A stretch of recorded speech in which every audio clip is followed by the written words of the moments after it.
প্রিয় বন্ধুরা, আজ এই ভিডিওর মাধ্যমে দেখিয়ে দেব কিভাবে আপনারা মহিলাদের ভোটার কার্ড ট্রান্সফার করতে হবে। মানে ধরুন একটা মেয়ের নতুন বিয়ে হয়েছে, বাবার বাড়ি ভোটার কার্ড অলরেডি রয়েছে, কিন্তু স্বামীর বাড়িতে সেই ভোটার কার্ডটি ট্রান্সফার করতে চাইছে বা শিফটিং করতে চাইছেন। তো কিভাবে আপনারা স্বামীর বাড়িতে শিফটিং করবেন, মানে বাবার বাড়ির ঠিকানা থেকে ভোটার কার্ডটিকে আপনারা স্বামীর বাড়ির ঠিকানায় ভোটার কার্ডটিকে শিফটিং করবেন, বা কী কী ডকুমেন্টস আপনাকে আপলোড করতে হবে, অনলাইনের মাধ্যমে কিভাবে আপলোড করে অনলাইনের মাধ্যমে কিভাবে আপনি শিফটিং করবেন, তার ফুল প্রসেস আমি দেখিয়ে দেবো। প্রথমে আপনাকে গুগলে ইসিআই নেট এই ওয়েবসাইটটি ওপেন করে নিতে হবে। এটা ইলেকশন কমিশনের মেন ওয়েবসাইট। তারপর উপরে দেখতে পাচ্ছেন log in and sign up রয়েছে। আপনার যদি অলরেডি সাইন আপ করা থাকে তাহলে লগ ইনে ক্লিক করবেন, যদি না থাকে আপনি সাইন আপে ক্লিক করবেন। সাইন আপে ক্লিক করে আপনার মোবাইল নম্বর এখানে বসিয়ে ক্যাপচা বসিয়ে আপনি কন্টিনিউ করে আপনার নাম সারনেম বসিয়ে বাই ওটিপি দ্বারা আপনি সাইন আপ করে নেবেন। আমার যেহেতু সাইন আপ অলরেডি রয়েছে আমি লগ ইনে ক্লিক করছি। লগ ইনে ক্লিক করার পর এখানে আমার মোবাইল নম্বরটি আমি এখানে বসিয়ে দেবো। বসিয়ে দেওয়ার পর যে ক্যাপচাটি রয়েছে সেই ক্যাপচাটি যেমন যা রয়েছে আমি হুবহু তেমন বসিয়ে আমি রিকোয়েস্ট ওটিপিতে ক্লিক করব। রিকোয়েস্ট ওটিপিতে ক্লিক করার পর আমার মোবাইলে ওটিপি চলে আসবে। সেই ওটিপিটা কিন্তু আমি এখানে বসাবো। তো আমি ওটিপিটা এখানে বসিয়ে দিচ্ছি। ওটিপি বসানোর পর এখানে ভেরিফাই অ্যান্ড লগ ইনে ক্লিক করবো। ভেরিফাই অ্যান্ড লগ ইনে ক্লিক করার পর দেখুন আমার কিন্তু এটা লগ ইন হয়ে গেছে, মানে ড্যাশবোর্ডে লগ ইন হয়ে গেছে। এখানে দেখতে পাচ্ছেন আমার নাম রয়েছে এবং লগ আউট এবং প্রোফাইল শো করছে।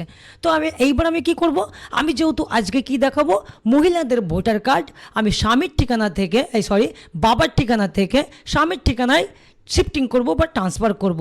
তার জন্য আমি কি করব, ফিল ফর্ম 8 রয়েছে, এই ফিল ফর্ম 8-এ ক্লিক করব। বুঝতে পারলেন? তো একই পদ্ধতিতে আপনারা কিন্তু ভোটার কার্ডের ভুল সংশোধন করতে পারবেন।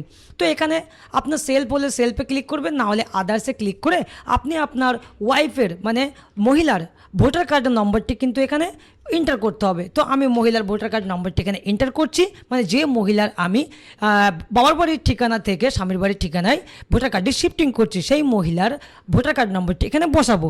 বসানোর পর এখানে সাবমিটে ক্লিক করব। সাবমিটে ক্লিক করার পর এখানে ওনার নাম, বাবার নাম বা হাজব্যান্ড নেম সমস্ত কিছু কিন্তু এখানে শো করবে, অ্যাসেম্বলি পার্ট নম্বর সমস্ত কিছু শো করবে। তারপর কি আছে, আমি ওকেতে ক্লিক করব। ওকেতে ক্লিক করার পর এখানে 4টি অপশন আছে। অ্যাপ্লিকেশন ফর শিফটিং রেসিডেন্ট, মানে এইটার মাধ্যমেই কিন্তু আপনারা বাবার বাড়ির ঠিকানা থেকে ভোটার কার্ড বাবার বাড়ির থেকে স্বামীর বাড়িতে আপনারা শিফটিং করতে পারবেন, প্রথমে যেটা রয়েছে।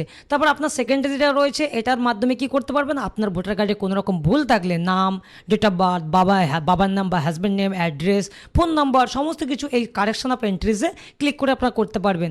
আর থার্ডে কি রয়েছে, issue of replacement EPIC without correction, মানে আপনাদের যদি ভোটার কার্ড নষ্ট হয়ে যায় বা হারিয়ে যায়, এই ইস্যু অফ রিপ্লেসমেন্ট করে আপনারা কিন্তু বাইপোস্টের মাধ্যমে একটি ভোটার কার্ড আপনারা অর্ডারও করতে পারেন। তো আমি কি করব, শিফটিংয়ে অফ রেসিডেন্সে ক্লিক করব। এই শিফটিং অফ রেসিডেন্স যেহেতু আমি বাবার বাড়ির ঠিকানা থেকে স্বামীর বাড়ির ঠিকানায় ভোটার কার্ডটি ট্রান্সফার করছি, বুঝতে পারলেন? এবার নিচে 2টি অপশন আসবে, উইদিন অ্যাসেম্বলি কনস্টিটিউয়েন্সি, মানে একই অ্যাসেম্বলিতে যদি হয় তাহলে আপনি প্রথমটা সিলেক্ট করবেন। যদি আপনার একই অ্যাসেম্বলি মানে আপনার ওয়াইফের ভোটার কার্ড যেটা রয়েছে অলরেডি যেটা রয়েছে এবং স্বামীর ভোটার কার্ড যেটা রয়েছে একই অ্যাসেম্বলি হলে আপনারা within same assembly constituency select করবেন। যদি উইদাউট অ্যাসেম্বলি মানে অন্য অ্যাসেম্বলি হয়, মানে ওয়াইফের ভোটার কার্ড আলাদা অ্যাসেম্বলিতে, আপনি স্বামীর ভোটার কার্ড আলাদা অ্যাসেম্বলি, তাহলে উইদাউট অ্যাসেম্বলি কনস্টিটিউয়েন্সি সিলেক্ট করতে হবে, আউটসাইড অ্যাসেম্বলি। বুঝতে পারলেন? তো আমি প্রথমটা সিলেক্ট করব, যেহেতু একই অ্যাসেম্বলিতে বিধানসভার মধ্যেই রয়েছে অন্য অন্য গ্রামে। তো আমি এটা প্রথমটা সিলেক্ট করলাম। প্রথমটা সিলেক্ট করে আমি ওকেতে ক্লিক করব। ওকেতে ক্লিক করার পর এইবার আপনি কি করবেন, এখানে আপনার স্টেট, ডিস্ট্রিক্ট, আপনার অ্যাসেম্বলি কনস্টিটিউয়েন্সি শো করবে। তো এখানে কিছু চেঞ্জ করতে পারবে না। তারপর নেক্সটে ক্লিক করবেন। নেক্সটে ক্লিক করার পর এখানে আপনার আধার কার্ড নম্বরটি বসাবেন। আধার কার্ড নম্বরটি না বসালেও চলবে, তো বসানোই ভালো, এবং আপনার মোবাইল নম্বরটিও বসাতে পারেন। তো আমি এগুলো বসাচ্ছি না, আপনি কিন্তু বসিয়ে নেবেন। বুঝতে পারলেন? আমি জাস্ট দেখিয়ে দিচ্ছি আপনাদের। তারপর আমি নেক্সটে ক্লিক করব। নেক্সটে ক্লিক করার পরে এখানে বলছে submit application for tick any of the following, আপনি কি কারণে আপনি করতে চাইছেন। অলরেডি আমি শিফটিং চুজ করে নিয়েছি, এখানে শিফটিং হয়ে আছে, এখানে কোনো কিছু হাত দেবো না, মানে এটা সিলেক্ট হবেও না, যেহেতু আমি প্রথমে শিফটিং অফ রেসিডেন্স সিলেক্ট করে নিয়েছি। এইবার আসুন application for shifting of residence, আপনি কোন অ্যাড্রেসে শিফটিং করতে চাইছেন, মানে আপনি বাবার বাড়ির মহিলা, যেহেতু আপনি বাবার বাড়ির অ্যাড্রেস থেকে স্বামীর বাড়ির অ্যাড্রেসে আপনার ভোটার কার্ডে শিফটিং করতে চাইছেন। তো স্বামীর যে ভোটার কার্ড রয়েছে সেই ভোটার কার্ডের পিছনে যে অ্যাড্রেস রয়েছে, স্বামীর বাড়ির যে অ্যাড্রেস রয়েছে, আপনার স্বামীর বাড়ির অ্যাড্রেস কিন্তু এই ঘরগুলোতে পুরোটাতেই আপনাকে বসাতে হবে। বুঝতে পারলেন? আপনার স্বামীর বাড়ির অ্যাড্রেসে, মানে যে অ্যাড্রেসে আপনি শিফটিং করতে চাইছেন, ধরুন আপনার স্বামীর বাড়ি ছাড়ুন, আপনি পুরো ফ্যামিলি নিয়ে এক গ্রাম থেকে আরেক গ্রামে শিফটিং হয়েছেন, সেই ক্ষেত্রে কিন্তু আপনি যে জায়গাতে শিফটিং করতে চাইছেন, যে গ্রামে শিফটিং হতে চাইছেন, সেই অ্যাড্রেসটা কিন্তু এখানে বসাতে হবে। বুঝতে পারলেন? একই কনসেপ্টে। তো আপনি যেহেতু মহিলা, আপনি বাবার বাড়ির ঠিকানা থেকে বা স্বামীর বাড়ির ঠিকানায় করতে চাইছেন, তো স্বামীর ঠিকানাটা এখানে বসাতে হবে। তো আমি এখানে স্বামীর ঠিকানাটা বসিয়ে নিচ্ছি। বসিয়ে নেওয়ার পর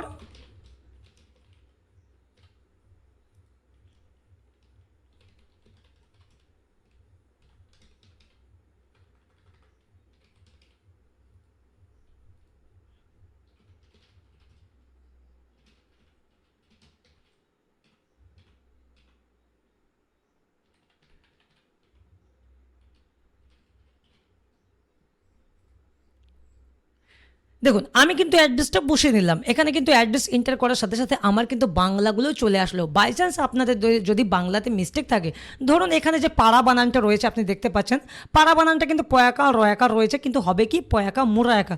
তো আমি রয়াকাটা কেটে দিয়ে আমি এখানে যে ভার্চুয়াল কিবোর্ড রয়েছে এটা নিলাম, এবং এখানে আমি আল্ট মেরে আমি মুরা নিলাম, তারপর আমি আবার আল্ট মেরে এখানে যে আকার রয়েছে এই আকারটা নিলাম। তাহলে দেখুন পয়াকা মুরায়াকা হয়ে গেল।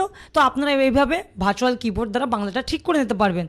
বাদ বাকি আমার সমস্ত কিছু ঠিক রয়েছে। তারপর আমি এখান থেকে ডিস্ট্রিক্টটা চুজ করে নিচ্ছি। এইবার আসুন একটু নিচে, নিচে এখানে দেখুন ডকুমেন্টস নেম। আপনি যে অ্যাড্রেসে শিফটিং করতে চাইছেন সেই অনুপাতে আপনাকে কিন্তু একটা ডকুমেন্টস আপলোড করতে হবে। ধরুন এখানে ইলেকট্রিক গ্যাস, আধার কার্ড, আপনার আধার কার্ড যদি স্বামীর ঠিকানায় হয়ে থাকে আপনি আধার কার্ড দিতে পারেন। তারপর কারেন্ট পাসবুক, স্বামীর ঠিকানায় যদি কারেন্ট পাসবুক হয়ে থাকে দিতে পারেন, যদি ইন্ডিয়ান পাসপোর্ট থাকে দিতে পারেন।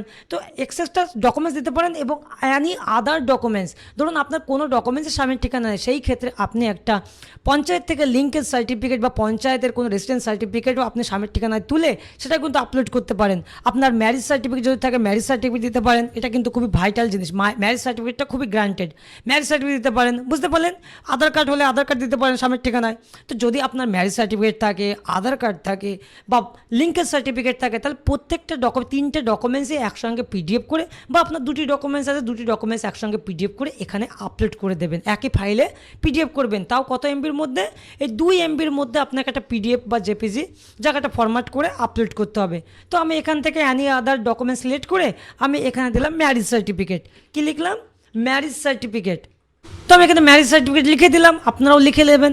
বুঝতে পারলেন? তারপর এখান থেকে আমি চুজ ফাইলে অপশানে গিয়ে আমি যে ম্যারেজ সার্টিফিকেট বা লিঙ্কেজ সার্টিফিকেট বা আধার কার্ড আমি স্ক্যান করে রেখেছি সেটা কিন্তু আমি এখান থেকে আপলোড করে দেবো। বুঝতে পারলেন? আমার কিন্তু আপলোড কমপ্লিট। এইবার আমি নেক্সটে ক্লিক করব। নেক্সটে ক্লিক করার পর কী আসছে? প্লেস আসছে। এবার দেখুন কোন প্লেস বসাবেন? আপনার হাজব্যান্ডের প্লেস বসাবেন। যেহেতু আপনি আপনার বাবার বাড়ির ঠিকানা থেকে হাজব্যান্ডের ঠিকানা শিফটিং করছেন, সেহেতু আপনার হাজব্যান্ডের প্লেসটা বসাতে হবে। আমি এখানে হাজব্যান্ডের প্লেসটা এখানে বসিয়ে দিচ্ছি। বসানোর পর আমি কিন্তু আবার নেক্সটে ক্লিক করব। নেক্সটে ক্লিক করার পর এখানে যে ক্যাপচাটি রয়েছে ক্যাপচাটি কিন্তু এখানে বসাতে হবে। ক্যাপচাটি একবারে নেবে না, আমি একবার রিফ্রেশ করে নিচ্ছি। রিফ্রেশ করে নিয়ে ক্যাপচাটি আমি এখানে বসিয়ে দিচ্ছি। ক্যাপচাটি হুবহু যেমন রইবে সেইভাবে বসাতে হবে, এবং আমি এখানে প্রিভিউ অপশানে ক্লিক করব। প্রিভিউ অপশানে ক্লিক করার পর আমার ডিটেলস সমস্ত কিছু শো করবে এবং অ্যাড্রেসটাও শো করবে। বাই চান্স অ্যাড্রেস যদি আপনার কোনো কারণে মিস্টেক হয়ে থাকে, এখানে স্পেলিং আপনি ভুল এন্টার করেছেন, আপনি সেই ক্ষেত্রে নিচে এসে এখানে যে কিপ এডিটিং রয়েছে এই কিপ এডিটিংয়ে ব্যাক গিয়ে সেটাকে সঠিক করে আবার আপনি এখানে আসতে পারবেন। ওকে, তো আমার যেহেতু কোনো কিছু ভুল নেই, আমার সঠিক রয়েছে, তো এইবার কি করব? ই সাইন অ্যান্ড সাবমিটে ক্লিক করতে হবে। একটা কথা হচ্ছে, আপনার আধার কার্ডের সঙ্গে, মানে যে মহিলা শিফটিং করছে ওই মহিলার আধার কার্ডের সঙ্গে অবশ্যই ফোন নম্বর লিঙ্ক থাকতে হবে, তবেই কিন্তু এটা ই সাইন সাবমিট হবে, মানে এই ফর্ম ফিল আপ তবেই কিন্তু কমপ্লিট হবে। বুঝতে পারলেন? তো আমি এখানে ই সাইন অ্যান্ড সাবমিটে ক্লিক করছি। ই সাইন অ্যান্ড সাবমিটে ক্লিক করার পর ইয়েস অপশন আসবে, ইয়েসে ক্লিক করব। ইয়েসে ক্লিক করার সাথে সাথে এখানে কিন্তু আপনার সামনে আধারের ই সাইন অপশন চলে আসবে। আপনি আধার কার্ডের নম্বর বসাতে হবে। দেখুন এখানে কিন্তু আধার কার্ডের ই সাইন অপশন খুলে গেছে। এখানে আপনি আপনার আধার কার্ড, আপনি আপনার বলতে আপনি মহিলা, আপনার আধার কার্ড, আপনি যেহেতু ফর্মটি ফিল আপ করছেন ফর্ম 8 বা শিফটিং করছেন, আপনি আপনার আধার কার্ডটি এখানে বসাবেন, নম্বরটি বসাবেন। নম্বরে বসানোর পর আপনার আধার কার্ডের সঙ্গে যে মোবাইল নাম্বার লিঙ্ক রয়েছে সেই মোবাইলে একটা ওটিপি যাবে, সেই ওটিপিটা এখানে বসিয়ে এখানে সাবমিট অপশনে ক্লিক করতে হবে। সাবমিট অপশনে ক্লিক করার সাথে সাথে কিন্তু আপনার ফর্ম জেনারেট মানে সাকসেসফুলি হয়ে যাবে। দেখুন আমার কিন্তু ফর্ম সাকসেসফুলি হয়ে গেছে এবং এখানে ডাউনলোড অ্যাকনোলেজমেন্ট দিয়ে দিয়েছে এবং এখানে রেফারেন্স নাম্বার দিয়েছে। আমি এই অ্যাকনোলেজমেন্টটা মানে এই ডাউনলোড অ্যাকনোলেজমেন্ট রয়েছে এটা ডাউনলোড করে নেব এবং এর একটা কপি প্রিন্ট আউট করে নিয়ে আমার হাজব্যান্ডের অ্যাড্রেসের যে বিওলো রয়েছে, হাজব্যান্ড অ্যাড্রেস নতুনের যে অ্যাড্রেসে আমি শিফটিং করলাম সেই অ্যাড্রেসের যে বিওলো রয়েছে সেই বিওলোকে আমি জমা করব। বিওলো জমা নিয়ে দেবে, ভেরিফাই করে দেবে, তারপর কিন্তু আমার এই ভোটার কার্ডটি বাবার বাড়ির ঠিকানা থেকে স্বামীর বাড়ির ঠিকানায় কিন্তু শিফট হয়ে যাবে বা ট্রান্সফার হয়ে যাবে। বন্ধুরা আরেকটা কথা হচ্ছে, আপনার যদি বিএলও জমা না নেয়, আপনি বিএলওর থেকে সাইন বা ভেরিফাই করে আপনি কিন্তু ডাইরেক্টলি বিডিও অফিসে জমা দিতে পারেন, মানে ব্লকে, বুঝতে পারলেন। আর যদি কখনও আপনার হিয়ারিংয়ের ডাক আসে তাহলে আপনার সমস্ত ডকুমেন্টস নিয়ে আপনাকে কিন্তু হিয়ারিং করতে হতে পারে। তো বন্ধুরা এই ছিল আজকের ভিডিও, কিভাবে মহিলাদের ভোটার কার্ড বাবার বাড়ির ঠিকানা থেকে অলরেডি যে মহিলাদের ভোটার কার্ড রয়েছে সেই ভোটার কার্ডগুলো কীভাবে বাবার বাড়ির ঠিকানা থেকে স্বামীর বাড়ির ঠিকানায় শিফটিং বা ট্রান্সফার করতে হবে। আপনারা দেখলেন এইভাবে আপনারা আপনাদের ভোটার কার্ডটিকে স্বামীর বাড়ির বাবার বাড়ির ঠিকানা থেকে স্বামীর বাড়ির ঠিকানায় ট্রান্সফার করতে পারবেন। তো বন্ধুরা আমার ভিডিও যদি ভালো লাগে অবশ্যই চ্যানেলটিকে সাবস্ক্রাইব করবেন, ভিডিও লাইক শেয়ার করবেন। ভালো থাকবেন, সুস্থ থাকবেন।